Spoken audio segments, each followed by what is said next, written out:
Hi, my name is John. Welcome to another SMC technical training video. In this video, we will show you how to set up an Ethernet IP EX600 using a generic Ethernet module. During the video, we will show you the equipment, software, and the steps required. In the end, we will have a PLC-driven actuator working through the EX600. Let's get started. These are the parts and tools that you will need to set up everything in this video. You'll need a PC, software, and Ethernet connectivity for communication.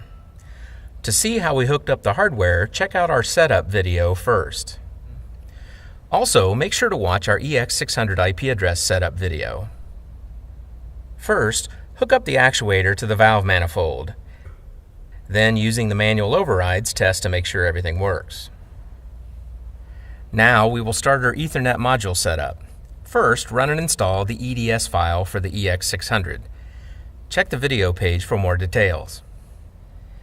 Now that we have the EX600 set up with an address, 192.168.0.40, we're ready to connect this up to the PLC.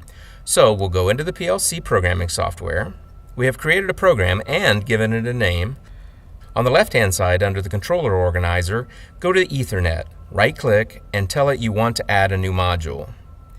In this case, we're going to set it up as a generic module, so we'll uncheck everything on the left side.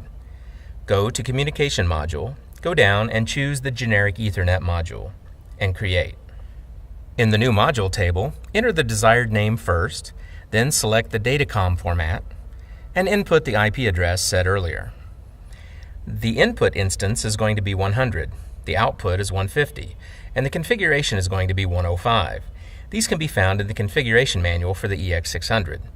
Then we need to know the amount of data we're going to be getting.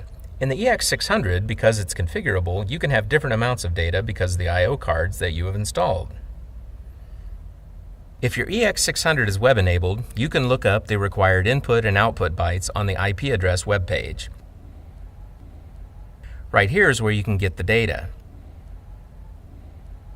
Either way, once the size data is entered, hit OK. Let's map and stroke the valve stations now with the RS Logic software. Now let's use the map device as I/O. In RS Logics, go to the controller tags. Choose the output area drop-down. These can be calculated. Or, for the EX600, it is very helpful to look back at the web page and see the modules shown in order from the first position and ending with the serial interface unit controlling the solenoid valves. We go back to the solenoid valve drop-down. And remember, the solenoid valve starts at byte 5 for the actuator, not 1. Create a couple of tags here, one called retract, and we'll give it an alias. Assign it to the output, and then we'll call one advance. Assign that to the next output.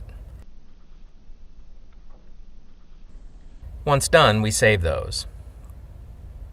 Then run whoactive from the Communications tab. Then we download the application to the PLC.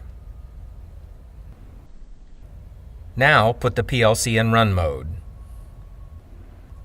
Now you can monitor the tags and actually be able to set the bits here. Now the actuator is under control of the PLC. We hope you found this video useful. Look for our next Ethernet IP EX600 video where we show you how to connect and use digital and analog inputs and outputs.